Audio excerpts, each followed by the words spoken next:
we always have these accounts that typically they've got a history where maybe they're referring 4 to 5 patients a month to you, and then all of a sudden they dry up. There's no business coming from those accounts. And when this happens, hopefully you catch it really fast, where you the first month that you don't see them referring, you're able to jump in. But if it has been that full 90 days before you catch it, you want to immediately start to do an investigation.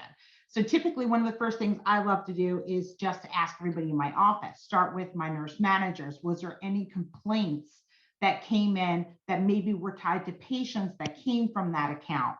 Ask intake, did they have any interaction with the account, and find out if anything negative could have happened. I may even pick up the phone and actually call one of the nurses or the clinicians that were providing services to the patient that was last referred, and make sure that everything was good, that they had a good experience with our agency.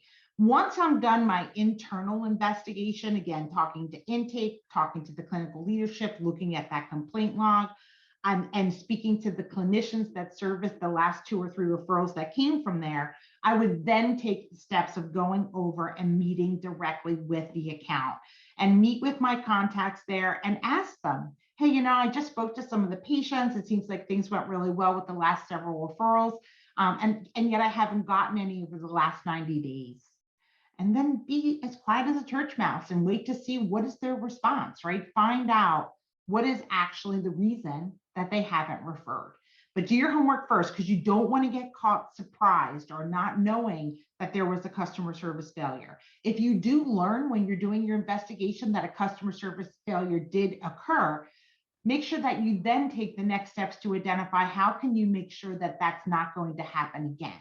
And once you have that understanding, now go back to the account and explain, yeah, hey, I heard about the customer service failure, and I want you to know that my leadership has taken these 3 steps to make sure that that never happens again. And can I ask you to trust me one more time with your next patient that needs services?